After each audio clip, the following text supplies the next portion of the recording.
buenas noches a todos los hermanos.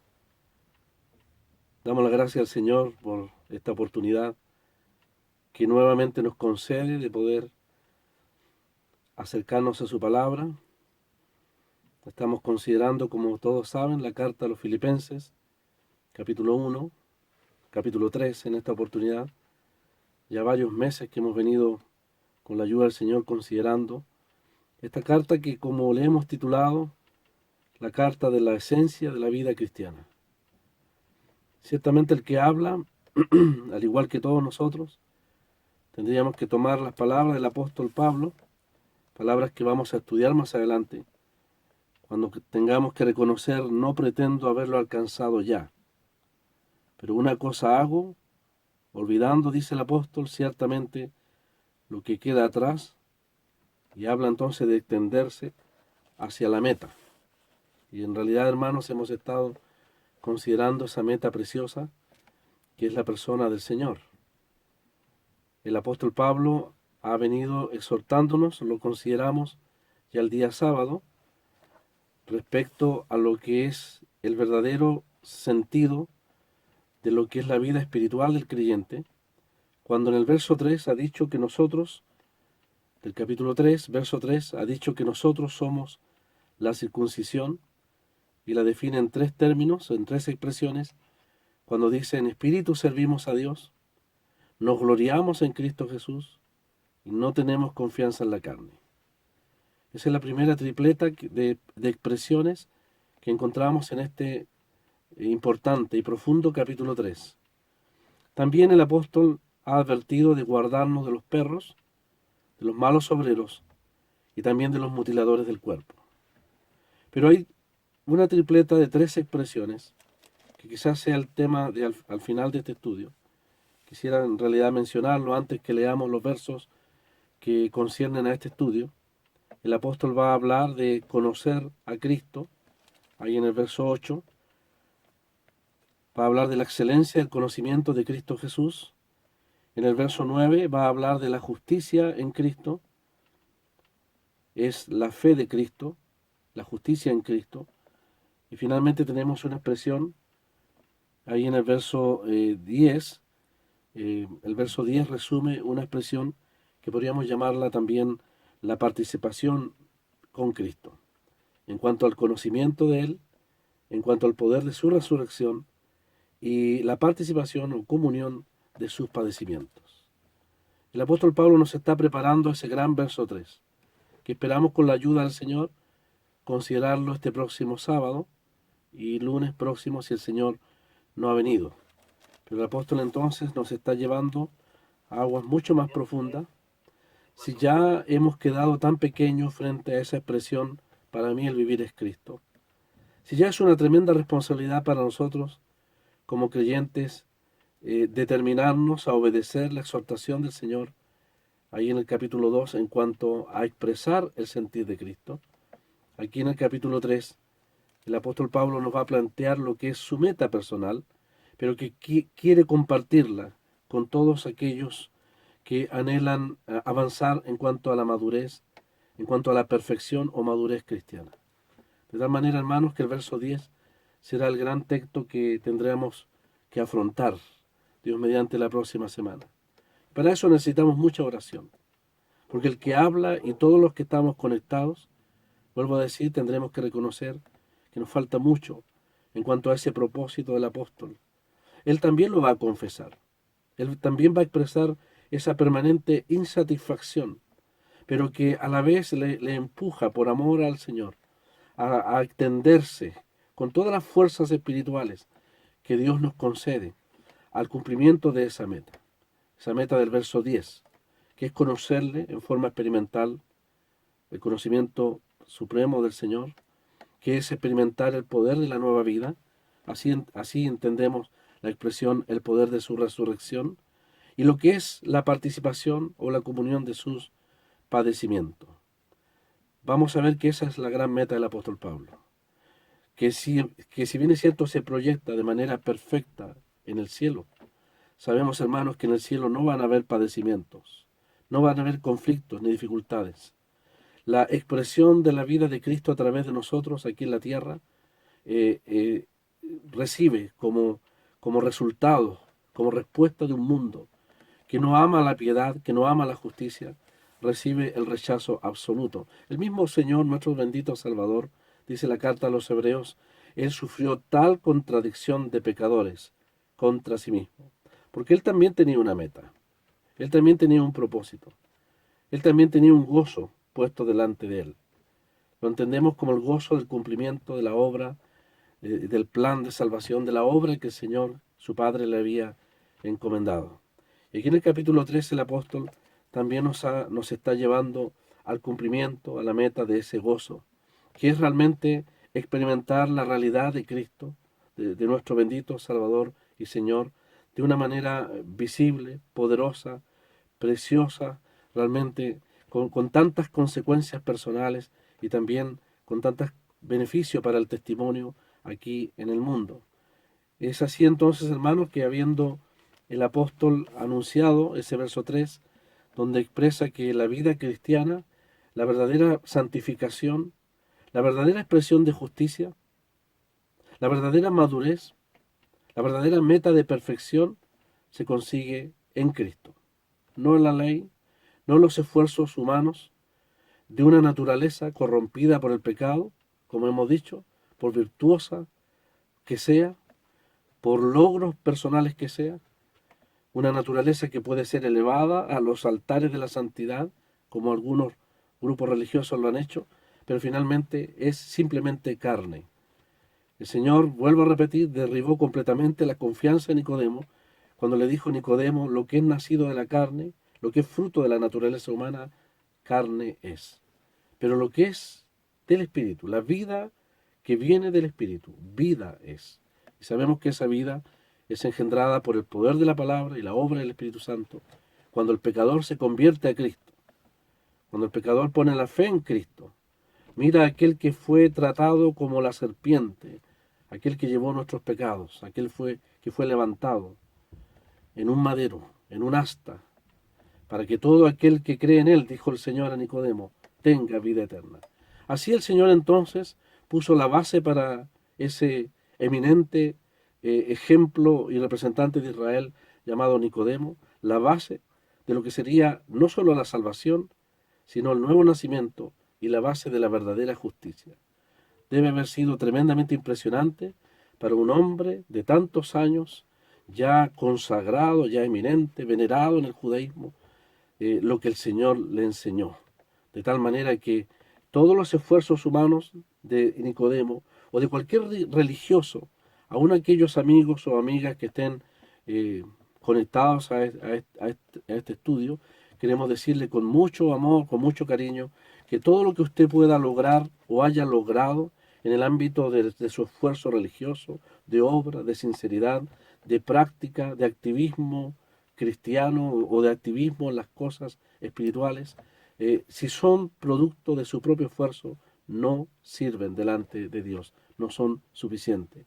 La vida de Dios, la vida del Espíritu, es a través del Espíritu.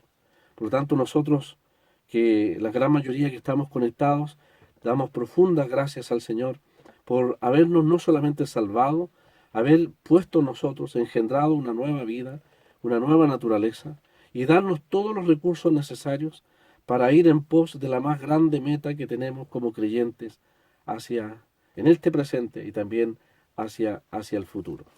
Ahí el apóstol Pablo entonces, vamos a leer en el verso 4, dice allí, aunque yo tengo también de qué confiar en la carne, lo está haciendo en contraste a los judaizantes que vimos anteriormente el día sábado, aunque yo tengo también de qué confiar en la carne, dice, si alguno piensa, y estos son los judaizantes, que tiene de qué confiar en la carne, Pablo dice, yo más, circuncidado al octavo día, del linaje de Israel, de la tribu de Benjamín, hebreo de hebreos, en cuanto a la ley fariseo, en cuanto a celo perseguidor de la iglesia, en cuanto a la justicia que es en la ley, irreprensible. Pero cuántas cosas eran para mí ganancia, las he estimado como pérdida por amor de Cristo. Y ciertamente aún estimo todas las cosas como pérdida por la excelencia del conocimiento de Cristo Jesús, mi Señor, por amor del cual lo he perdido todo y lo tengo por basura, para ganar a Cristo y ser hallado en Él, no teniendo mi propia justicia, que es por la ley, sino la que es por la fe de Cristo, la justicia que es de Dios por la fe. La verdad, hermanos, es que aquí estamos frente a este gran tesoro, esto que el apóstol Pablo llama su gran ganancia. Dentro de las hermosas parábolas que el Señor contó cuando estuvo con sus discípulos, podemos tomar prestada aquella parábola hermosísima que nos habla de un hombre que un día, un llamado así mercader, que un día salió de su negocio, de su tienda, y salió con una bolsa quizás llena de monedas de oro, llena de riquezas, en la búsqueda de una perla preciosa. Llegando al mercado allí, donde se venden las perlas marinas, que son sacadas a un gran precio, a un gran costo. Seguramente este hombre recorre, tal como el Señor nos cuenta en la parábola, nos imaginamos que este hombre recorre un puesto tras otro y de repente encuentra una preciada perla, perfecta en su formación, hermosa en todos sus contornos, de gran precio. Él es un hombre que sabe tasar lo que significa una perla de gran precio. Y lleva esa bolsa llena de dinero, llena de bienes, y encuentra que por el precio de esa perla realmente tiene que ir, no solamente entregar esa bolsa de dinero, sino que tiene que ir, sin que lo sepa el vendedor de las perlas, y vender todo lo que tiene lo antes posible, a fin de poder lograr la más estupenda, la más maravillosa transacción que él hubiese podido hacer en toda su vida. Dice la palabra que hubo un mercader que, encontrando una perla preciosa, lo vendió todo a fin de lograr esa perla. En palabra del apóstol Pablo, este hombre que buscó durante toda su vida, sinceramente, ¿por qué no reconocerlo? Sinceramente, un hombre quizás con tantas ambiciones espirituales, con tantas metas que el mismo judaísmo había puesto en su corazón. Un joven lleno de proyectos, sincero en cuanto a la búsqueda del conocimiento de Dios. Un hombre con tantas cualidades, con un resumen, con un currículum realmente tan extraordinario. Él buscaba lo que quizás el alma, su propia alma, en su profundo vacío anhelaba. Quizás lo quiso encontrar en el judaísmo, en las escuelas rabínicas, en todos los ámbitos de lo que son la educación religiosa de aquel entonces. Pero viendo la fe genuina de muchos cristianos y siendo testigo, como nosotros sabemos, de cómo él fue testigo de aquellos que sí tenían al Señor como el máximo tesoro en sus corazones y que estuvieron dispuestos a dar su vida, como en el caso del mártir Esteban. Somos testigos, según la palabra nos dice, de cómo el Señor empezó a hablar a este hombre, hasta que un día, en su afán, en su celo sin ciencia, en su celo equivocado, en su celo religioso, en el camino a Damasco, nos cuenta la palabra, ahí en Hechos 9, este hombre encontró a Cristo, o más bien dicho, Cristo le encontró a él. Y ese día que tuvo la experiencia maravillosa del conocimiento inicial de salvación de Cristo, ese día ciertamente, como un mercader, estuvo dispuesto a dejarlo todo. Dice el apóstol, por la excelencia superior, superabundante del conocimiento de Cristo Jesús. El día que Pablo se convirtió, habiendo Dios trabajado en su corazón, en su conciencia, cuando el Señor le dice, ¿por qué das coces contra el aguijón? Claramente Dios estaba hablando a su conciencia.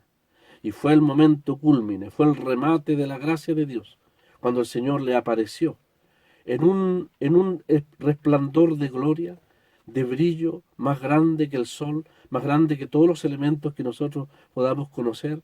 Ese mismo Dios de la gloria que se le apareció a Abraham es el Señor de la gloria, que Pablo habla también, el Señor de la gloria le aparece allí camino a Damasco.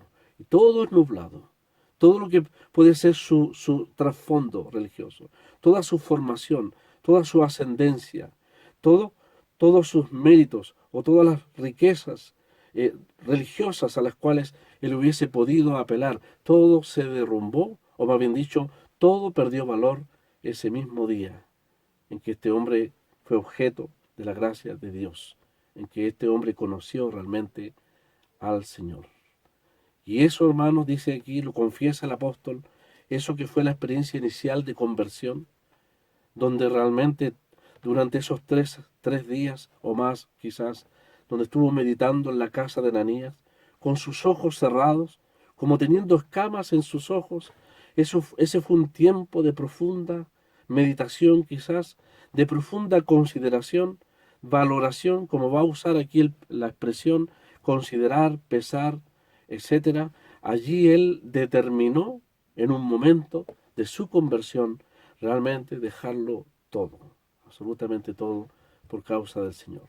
Desde ese día comenzó entonces una permanente actitud del apóstol Pablo de ir tasando, evaluando todas las cosas, de tal manera en relación a lo que es la persona del Señor, el apóstol puede decir, todo todo lo estimo como pérdida, por el amor del Señor y por causa del conocimiento también de su persona. Ahí en el verso 4 entonces, que hemos introducido, dice, aunque yo tengo también de qué confiar en la carne. El celo del apóstol por sus amados filipenses le lleva a presentar, a sacar su currículum en lo que es el ámbito religioso, ponerlo sobre la mesa y demostrarle la futilidad, la insensatez, las falsas pretensiones de estos que ha llamado mutiladores del cuerpo, a fin de realmente avergonzarlos y mostrar a los creyentes allí la grandeza de lo que ha significado para él el conocimiento del Señor. Aquí Pablo entonces va a hablar no de su propia justicia, va a hablar, sí, de la justicia que tuvo antes, pero va a exaltar la justicia que se obtiene en la persona del Señor Jesús. Dice, si ellos quieren gloriarse en la carne, yo también, dice, tengo de qué gloriarme en la carne, dice, en lo que es el fruto de mi vida religiosa. Yo tengo de qué gloriarme. Y aún más dice, mucho más que ellos.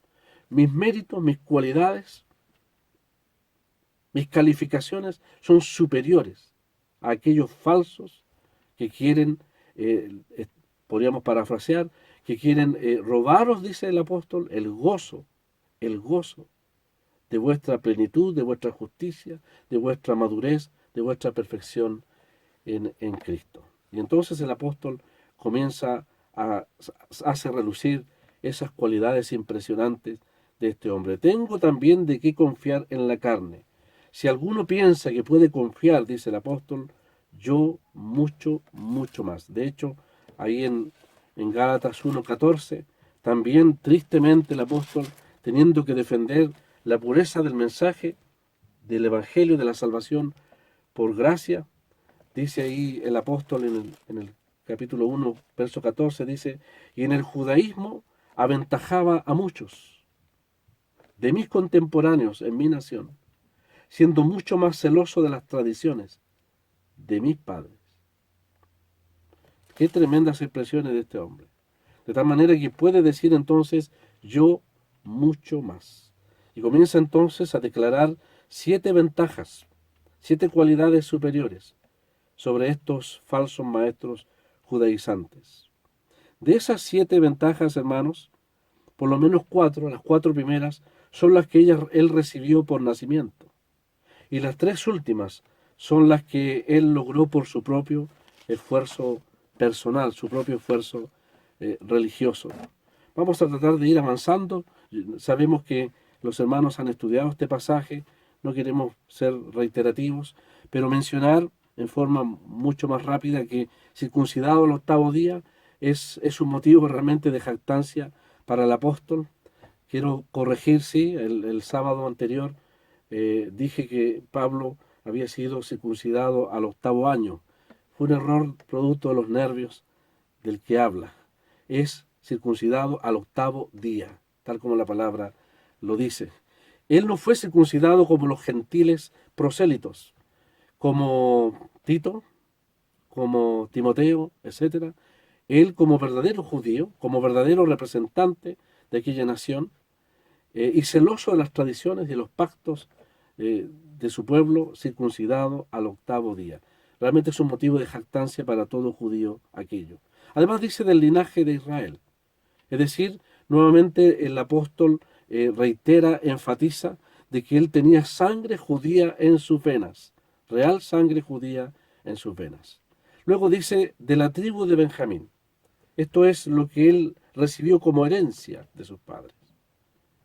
Entre paréntesis, yo no sé si hay alguien conectado en esta hora, en YouTube o por este vía Zoom, que pueda pensar que ser hijo de cristiano o ser hijo de padres cristianos pudiese tener algún valor delante de Dios. No lo tiene ninguno, en absoluto. Parece obvio lo que estoy diciendo, pero hay personas que hasta el día de hoy piensan que la religión de sus padres es suficiente para estar a cuentas con Dios. Absolutamente falso. Pablo está presentando sus cualidades, sus méritos en cuanto a su nación, en cuanto a su linaje, y claramente va a decir que todo eso lo desecha completamente por causa de Cristo. Aún dice de la tribu de Benjamín. Se atreve a decir Pablo que ni siquiera él no era hijo de una esclava, de una concubina de su padre Jacob, sino que era hijo realmente de la esposa favorita de Jacob, y que además era hijo o descendiente del hijo menor de Jacob, el único hijo nacido en Canaán, el único hijo nacido en Canaán. Por lo tanto, podía gloriarse: yo soy de la tribu de Benjamín, la tribu que se mantuvo fiel en el gran cisma, en los tiempos de Roboam, la tribu que se mantuvo fiel al rey David. Y aunque estuvo a punto de desaparecer por causa de aprobar el pecado en los tiempos de jueces, finalmente tendría que Pablo gloriarse en el hecho de ser un benjamita.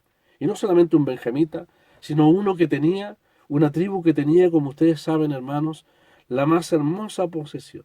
Nada menos que Jerusalén estaba dentro del territorio allí, y por supuesto estaba allí el templo de Dios. Si había una ciudad, había un pueblo, una tribu que podía jactarse y gloriarse como poseedora de un gran patrimonio, era el hecho de Benjamín de tener nada menos que el templo de Dios ahí dentro de sus territorios. Además, Pablo dice, y aquí menciona una nueva característica por herencia, dice hebreo de hebreos, dice allí en el verso 5 al final, de hebreo de hebreos. Esto significa un hebreo descendiente de hebreos. En cuanto a la cultura hebrea, un verdadero representante de los hebreos.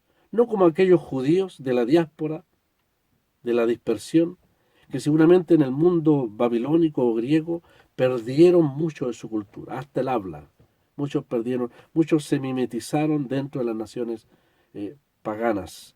Pero en el caso de Pablo, era un verdadero representante de la raza hebrea, no solamente por descender de ambos padres hebreos, sino que también porque él hablaba el lenguaje hebreo. Y él tenía la cultura, el trasfondo de un verdadero hebreo. Por lo tanto, Pablo podía realmente gloriarse de ese hecho. Ustedes saben que cuando él fue apresado ahí en el templo, ya casi al final de su ministerio, antes de ser enviado a Roma, dice la palabra que desde las gradas del templo, allí, ante esa multitud enfervorizada que quería matarle, él saca a relucir su lenguaje hebreo y todos quedan callados cuando el apóstol Pablo empieza a hablar en el lenguaje hebreo. Era como el latín de este tiempo, el lenguaje de la religión, el lenguaje de los escribas, el lenguaje de los expertos en la ley, un lenguaje muy especial, muy reducido, muy circunscrito a personas quizás más eminentes, más estudiosos de las escrituras y de las cosas de Dios. Era un ramo, digámoslo así, era un ramo obligatorio en las escuelas rabínicas, que los jóvenes aspirantes a ser parte del Sanedrín y otras cosas más en el futuro tenían que saber hebreo. En cuanto a la ley, dice fariseo. Y sabemos, los hermanos saben muy bien, que esa secta de los fariseos, el apóstol Pablo también lo dice, la secta más estricta, más ortodoxa, más fiel a esos principios, a veces en la exageración, pero en la exageración de buscar su propia justicia. Y si bien es cierto, el Señor les increpó su hipocresía, en algún momento el Señor dijo que si alguno pretendía entrar en el reino de los cielos, tendrían que tener una justicia mayor o superior a la de los escribas y fariseos. Eso quiere decir que externamente, ante los ojos de los hombres, realmente ellos trataban de guardar los principios de la ley y más allá de la ley, muchas normas que ellos mismos formaron y concibieron más allá de la palabra de Dios. Estos consagrados, estos separados, llamados así los fariseos, los padres de Pablo eran fariseos, frente al Sanedrín. Cuando los fariseos y los saduceos peleaban entre sí, si existían o no ángeles y resurrección, Pablo entonces aprovecha la oportunidad y dice, yo también soy hijo de fariseo. Y eso le dio una tremenda autoridad para poder dar testimonio también allí del Señor. Todo esto que el apóstol viene sumando, se agrega entonces en el verso 6 esta expresión realmente estremecedora, cuando dice en cuanto a celo, el celo sin ciencia, ¿no es cierto?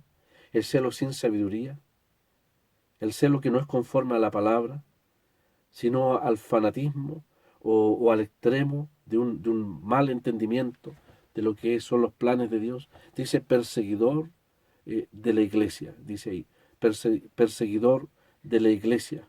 Él pensaba, quizás como joven, fue capaz de dar su voto de aprobación al martirio de Esteban. Ya estaba tomando demasiada autoridad. Cartas se le fueron dadas, dice la palabra, para poder ser el representante del celo de lo que eran las más puras tradiciones del judaísmo. Y si eso significaba saltar todo escrúpulo y tener que dar muerte, tener que llevar a prisión, tener que someter a premios ilegítimos a los verdaderos cristianos, este joven no trepidaba, no se detenía en ese propósito. Su mente estaba totalmente dirigida, completamente dominada por un celo, tal como bien lo expresa Lucas cuando dice Pablo, Saulo, respirando amenazas de muerte, como un toro bravo, echando vapor por sus narices, disponiéndose para arremeter. Así era ese celo sin ciencia, sin sabiduría del apóstol Pablo. Pero esto lo toma también como un ejemplo, una calificación más superior a aquellos que pretendían una falsa justicia delante de los creyentes. La reputación del apóstol a esas alturas era muy evidente en Israel. Además dice en cuanto a la justicia, y este es el tema que el apóstol va a abordar en este capítulo 3, por lo menos en los versículos que sigue, en cuanto a la justicia irreprensible. Claro, ante los hombres él era irreprensible, pero delante de Dios era ciertamente un pecador perdido. Y ahí en Romanos 7, cuando nos quiere hablar del precioso tema de la santificación, él tiene que reconocer como inconverso y decir, yo un tiempo vivía sin ley. Pero un día, la misma ley, la misma palabra de Dios, le habló a su corazón y le mostró que si bien es cierto externamente, no era un homicida, un adúltero, un delincuente, un malhechor, internamente habían pecados tan graves como la codicia. Y ciertamente el Señor, a través de su Santo Espíritu, que iba hablando, iba aguijoneando la conciencia, y él dando cosas, ¿no es cierto? Como el buey que se tira para atrás cuando le picanean, cuando le aguijonean, no queriendo, resistiéndose a la palabra de Dios. Llegó un momento, dice en Romanos 7, en que el pecado, dice, de la codicia, él nunca lo había visto así, porque necesitaba la asistencia del Espíritu de Dios, despertó y se hizo sobremanera pecaminoso. Pablo se convirtió al Señor. Al igual que a nosotros, a él, la palabra de Dios lo hizo convicto de pecado. Y esa expresión, dar cosas contra el aguijón, era la resistencia de un hombre que impresionado, impactado por el testimonio de ese mártir Esteban, más todas las cosas y testimonios que escuchó de los cristianos que él mismo procesó. La palabra de Dios fue hablando poderosamente a él hasta que el Señor le aparece. Y ese día que el Señor le aparece, entonces Pablo depone todas las armas de su propia justicia, de su propia justificación, y se rinde ante el Señor. Por eso le llama Señor. ¿Qué quieres que haga? Es la experiencia preciosa, especial, muy especial, en que el mismo Señor se le aparece al apóstol Pablo y lo doblega completamente. La gracia de Dios triunfa, el amor de Cristo también triunfa, y él le reconoce como Señor. Aquí le va a decir mi Señor.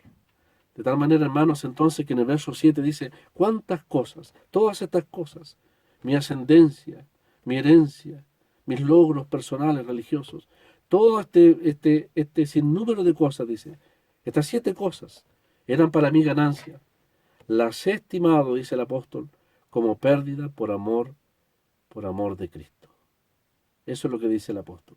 El Saulo de Tarso, llamado ahora Pablo, puede contar hacia atrás y decir, todas esas cosas que eran para mi ganancia, las he estimado como pérdida por amor de Cristo.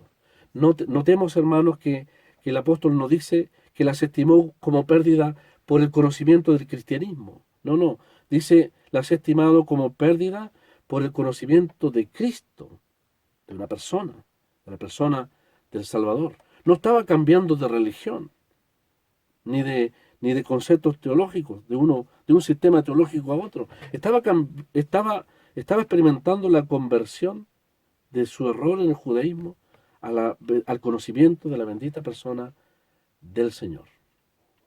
Del Señor. Por algo entonces él puede decir, las he estimado. Esa palabra, hermanos, vale la pena subrayarla, porque personalmente creo que es una de las palabras más hermosas que encontramos aquí en esta carta a los filipenses. Dice, las he estimado. Desde el momento de mi conversión, desde ese momento, ha sido un proceso permanente, continuo, hasta el presente, dice el apóstol. Lo he estimado, y lo va a decir, y aún sigo estimando aquellas cosas como pérdida. Lo conté como pérdida. Saqué cuenta, dice el apóstol.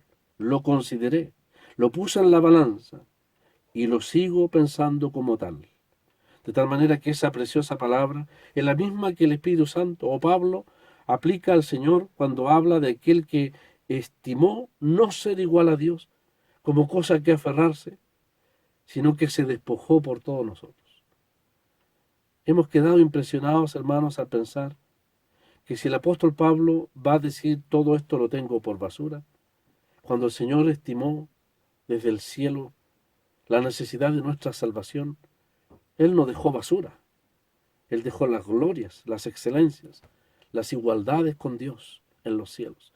¿Quién dejaría tanta riqueza por la pobreza nuestra? ¿Quién dejaría un ambiente de tanta gloria por esclavos como nosotros? Vino a la mente tiempo atrás la tremenda decisión de Moisés, que fue capaz de dejar un palacio. También fue capaz de dejar su ascendencia como hijo de la hija de Faraón por un pueblo de esclavos, un pueblo que ni siquiera tiene historia durante 400 años, no hay un registro de su historia, aparte de lo que la Biblia dice, el pueblo más insignificante en la tierra, como nosotros entregados al pecado. El Señor, Él estimó, y dice la palabra que Él consideró despojarse por amor a nosotros, fue por amor a nosotros.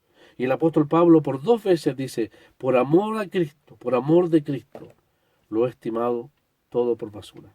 Si Él dejó las glorias inconmensurables del cielo por mí, yo soy capaz, dice el apóstol, de dejar todo lo que realmente ya no vale más para mí en comparación con el conocimiento de su persona, de su persona. Hermanos, para todos nosotros, para el que habla principalmente, y especialmente aquellos que no son salvos, especialmente aquellos que no son salvos, estamos en presencia de un hombre que es capaz de renunciar a todo por causa del Señor. Timoteo dejó todo por buscar no lo suyo propio, sino lo que es de Cristo Jesús. Epafrodito lo apostó todo, puso todo en riesgo cuando inició el viaje en un largo y peligroso camino, expuesto a la muerte por causa de las cosas del Señor. Es mejor, en el caso de los que no son salvos, considerarlo todo como pérdida por amor de Cristo, por la salvación que Cristo ofrece.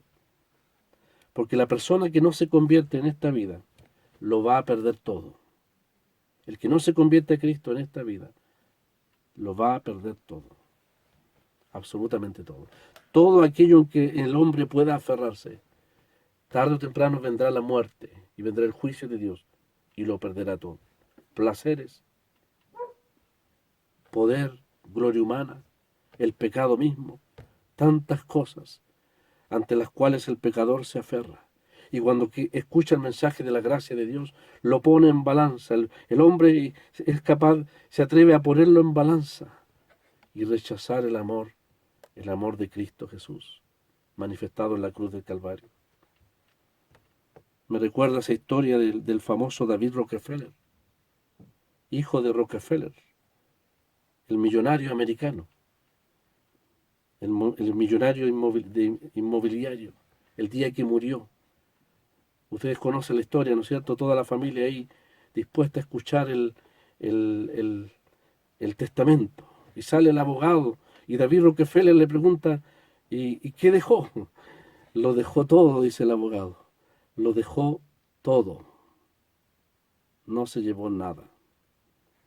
Qué tremenda expresión de ese abogado. Lo dejó todo. Nada de esta vida pudo llevarse. Y lo perdió todo. Porque ese hombre partió a la eternidad sin Cristo y sin salvación. Pero Pablo lo deja todo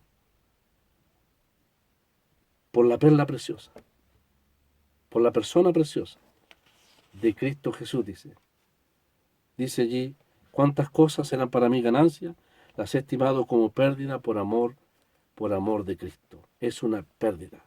Pablo dice, en estos momentos, dice, lo esencial para mí es el conocimiento de Cristo Jesús. Esta expresión pérdida, también algunos lo comparan con la idea de un buque mercante que va allí en las aguas del mar, de repente está a punto de naufragar y todas aquellas cosas que en un momento tienen valor se tiran por la borda, el bagaje por la borda, el marfil por la borda, el oro por la borda, todo, lo único que vale es la vida, salvar la vida. Es como cuando el apóstol Pablo sufrió el naufragio ahí en el mar Mediterráneo, según nos relata el libro de los Hechos. Empezaron los marineros a tirar el bagaje, tiraron el trigo. Al final ya la nave no se podía salvar y lo único importante era salvar la vida. Pablo está diciendo, hermanos, por causa de Cristo, yo he tirado todo por la borda, todo lo que pudiese tener valor, por causa del conocimiento esencial de Cristo Jesús. Primero conocerle como Salvador, Pablo le conoció como Salvador, y después en un camino, en un proceso maravilloso, interminable por toda la eternidad, de un conocimiento permanente de la persona del Señor. Pablo le llama ganancia, porque cuando se trata de Cristo Jesús, ciertamente hay una tremenda ganancia para el creyente. Y ya lo hemos mencionado, hermanos, Pablo por lo menos va a ganar tres cosas. La primera de ellas, el conocimiento de Cristo. Ya lo conoció como Salvador. Qué gran conocimiento. El bendito conocimiento de Cristo como Señor y Salvador. Además va a ganar y ganó la justicia de Cristo. Lo que va a hablar ahí en el verso 9, la justicia que es por la fe de Cristo. La justicia de Dios, dice, por medio de la fe. De tal manera que la más grande riqueza, que la vamos a ver el próximo sábado, es el hecho de que Dios le otorgó a Pablo, le puso en su cuenta algo que ni todo el oro del mundo pudiese comprar. La justicia de Dios. Declararlo justo. Lo perdió todo de este mundo por amor de Cristo. Pero por la fe en Cristo, Dios le abonó en su cuenta el precio invaluable realmente de la justicia de Dios. la justicia de Cristo. No mi propia justicia, dijo el apóstol, va a decir el apóstol, sino la justicia en Cristo. Tremendo valor. Como su padre Abraham creyó a Dios y le fue contado por justicia. Pablo conoció a Cristo, creyó en él y se le abonó en su cuenta personal para siempre la justicia para Pablo. ¿No le parece que eso es ganancia? Tremenda ganancia. Y finalmente, la tercera cosa que Pablo va a ganar, lo vamos a ver más adelante también, es el hecho de la participación con Cristo, el conocimiento real, experimental de Cristo. Por eso en el verso 8 sigue diciendo el apóstol, y ciertamente aún estimo todas las cosas como pérdida por la excelencia del conocimiento de Cristo Jesús, mi Señor. Han pasado 30 años desde el bendito día que el Señor le apareció en Damasco, en Damasco, camino a Damasco, y ahora en la prisión aquí en Roma. Han pasado 30 años y este hombre ha tenido suficiente tiempo para mirar hacia atrás, haber reconsiderado su fe en Cristo, haber reconsiderado su relación con Cristo. Como dice la carta a los hebreos de los patriarcas, tiempo tenía para haber vuelto atrás. Pero él puede decir, aún estimo como pérdida. Valió la pena, dice el apóstol, por el conocimiento de Cristo Jesús, mi Señor. Lo sigo estimando, dice, como pérdida.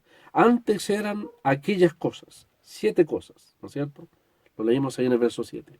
Pero en el verso 8 ahora dice ahí, ¿cuántas cosas? Dice, las cosas, aún estimo todas las cosas como pérdida por la excelencia del conocimiento de Cristo Jesús. En el verso 7 eran 7 cosas. En el verso 8 son todas las cosas. Todo lo que a través de 30 años pudiese haberse interpuesto en la relación entre Pablo y Cristo, en su amor, en su devoción, en el conocimiento de Él. Todo lo agrega a una sola bolsa, un gran saco, y lo tira por la borda en comparación al conocimiento de Cristo. A veces tenemos que orar por nuestros hermanos y hermanas, que un tiempo les conocimos, profesaron fe en Cristo, no dudamos de la salvación. Dios tiene la última palabra en aquello. Pero ¿qué les ha cautivado? ¿Qué les ha alejado de Cristo? Del sincero amor, de la devoción al Señor. Gloria de este mundo, propósito de este mundo, metas de este mundo, enredo de este mundo. 30 años este hombre en el poder de Dios puede decir, aún estimo todas las cosas como pérdida. Desde esta prisión, detrás de quizás una casa donde estoy confinado, o en una celda donde está recluido, Pablo puede reconocer la riqueza del conocimiento, dice él, de Cristo Jesús. Ahora son todas las cosas. Hermanos, ¿qué cosas, nos preguntamos nosotros mismos, qué cosas impiden de esta vida, que nosotros podamos avanzar en el conocimiento, en la madurez, en la devoción, en la entrega? Vimos el caso de Epafrodito en la consagración, en arriesgarlo todo para el Señor. ¿Hay algo más excelente que Cristo Jesús? ¿Hay algo a lo mejor del mundo? ¿Hay algo que está cautivando nuestra sincera devoción, como dice el apóstol allí a los Corintios? ¿Habrá algo más grande que la excelencia? Dice aquí el apóstol Pablo, que nuevamente no encuentra palabras en todo el lenguaje humano, ni en ese riquísimo griego en que fue escrita la Biblia, no encuentra una palabra que pudiese dimensionar, jamás la vamos a encontrar. Es posible que ni en el cielo lo haya, quizás sea atrevido con decirlo, pero si se trata del conocimiento de Cristo Jesús, en quien están escondidos todos los tesoros de la sabiduría y del conocimiento, el Señor es inagotable. Dios, el Señor, es inescrutable. La eternidad no lo va a agotar. Es un eterno conocerle cada vez más. lo infinito de su persona. No hay palabras del apóstol. Por la excelencia. Es una excelencia, es una grandeza que sobrepasa, como dirá en el verso 4, en el capítulo 4, hablando de la paz en el creyente, sobrepasa todo entendimiento. Es la misma palabra que usó cuando dijo que Dios le exaltó hasta lo sumo, hasta lo sumo. De esa palabra hiper, ¿no es cierto? Lo ilustramos de una manera muy burda quizás, el negocio, la menestra, el almacén, el mercado, el hipermercado. No hay nada más grande que el hipermercado. El Espíritu Santo pone la palabra supereminente. Esta palabra hablando del Señor. La excelencia. Su excelencia, el Señor Jesús. Es la única excelencia, el único que merece ser llamado, su excelencia. Por la superioridad, por la grandeza de su ser y de su persona. El apóstol reverentemente, casi inclinándose, postrándose delante del Señor, tiene que decir la excelencia del conocimiento. Y usa una nueva palabra cuando dice el conocimiento superior de Cristo Jesús. No ese conocimiento teórico, intelectual, meramente, sino que es el conocimiento, obviamente a través de su palabra y a través de la experiencia de comunión con Él. Pablo le va a llamar el conocimiento completo, superior, experimental, experimental. El jovencito que saca su curso de construcción en el instituto aprende todo teoría, pero con los años se transforma en un maestro. La teoría se une a la práctica, a la experiencia, y tiene el conocimiento de su oficio, de su profesión. El conocimiento de Cristo Jesús es el conocimiento de lo que es los aspectos doctrinales, aquí en la palabra, de su persona, revelados, pero que se traducen en una experiencia de vida con Él. Ese conocimiento, volvemos a decir, no tiene límite. Es principalmente, como dice el apóstol Pablo, el conocimiento de la experiencia del Señor. Ese conocimiento se va a expresar, lo repito nuevamente, en tres expresiones. En el verso 10, a fin de conocerle, el poder de su resurrección y la participación de sus padecimientos. De tal manera, hermanos, que frente a ese conocimiento, el apóstol Pablo puede decir, por amor del cual, de esta bendita, excelsa persona, excelente persona, lo he perdido todo. Y termina diciendo, y lo tengo por basura para ganar a Cristo. Ganar a Cristo no significa para ser salvo. Si hay alguna persona sin Cristo escuchando, Pablo ya por la fe ha conocido a Cristo. La expresión ganar a Cristo es tener más y más de Cristo. Vivir más en la realidad de su presencia, de su persona, de una vida íntima de comunión con Él. De tal manera que termina diciendo, lo tengo por basura. Y esta expresión basura, algunos lo han interpretado como estiércol, excremento, como un cuerpo podrido, como el desecho de lo que nadie, de aquello que no tiene ningún propósito de ser usado, aquello que es repulsivo delante de nuestra vista, delante de nuestros ojos.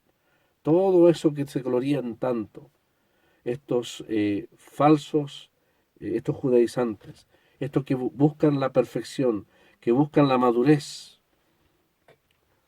buscan la santificación en sus propios esfuerzos, todo aquello, Pablo se atreve a decir, ha perdido todo valor en relación al conocimiento de Cristo Jesús. Conocerle a Él es tener salvación. Conocerle a Él en un permanente conocimiento de intimidad de manera experimental es crecer, es madurar. Es un proceso que nunca va a terminar hasta que el Señor venga a buscarnos y nuestros cuerpos sean transformados y nosotros seamos transformados también en la imagen de Cristo. Pero ningún creyente piense que allí lo hemos agotado todo. La eternidad será una bienaventuranza para nosotros, saber que estaremos eternamente con Cristo, dice el apóstol, lo cual es muchísimo, muchísimo mejor? ¿Qué expectativa? ¿Qué prospecto? ¿Qué futuro? ¿Qué bienaventuranza está puesta delante de nosotros? Delante de nosotros que no merecíamos nada, que como el apóstol Pablo éramos algunos quizás enemigos de la cruz de Cristo, pero la gracia nos alcanzó ese día. Y desde ese día entonces, el conocimiento del Señor ha sido la experiencia más hermosa. Algunos han madurado más, seguramente, algunos han avanzado más, otros menos, pero vamos a ser todos invitados a seguir en pos de esa meta suprema. No basta saber que Cristo es nuestro Salvador. Cristo debe ser nuestro Señor. Quiera que podamos decir con la misma propiedad del apóstol, Cristo Jesús, mi Señor, el cual ahora, dice el apóstol, es la meta más importante de mi alma hasta su venida. Si fuese necesario, dice, hasta la resurrección de entre los muertos. Que el Señor bendiga su palabra.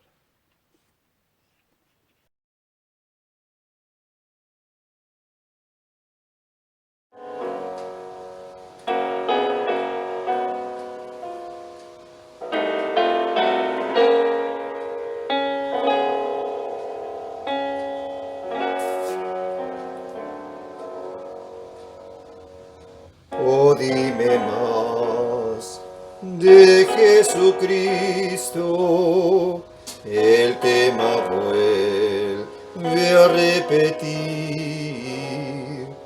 y de su amor inmerecido, gracia y favor, hazme sentir. Oh, dime más, he menester de su sostén, de su poder, oh, de mi amado, dime más, hasta que en gloria vea su faz. Oh, dime de su voz calmante que dice paz en mi dolor, y que alba habrá tras noche triste al que confía en su Señor. Oh, dime más, he menester de su sostén, de su poder, oh, de mi amado, dime más, hasta que en gloria vea su faz. Oh, dime de la dulce historia del Rey de Gloria, quien lloró sus lágrimas de simpatía y hacia los tristes consoló. Oh, dime más, he menester de su sostén, de su poder, oh, de mi amado, dime más, hasta que en gloria vea su faz. Oh, dime más, y de mi parte mi vida entera entregaré. La historia bella y tan gloriosa del Evangelio contaré. Oh, dime más, he menester de su sostén, de su poder, oh, de mi amado, dime más, hasta que en gloria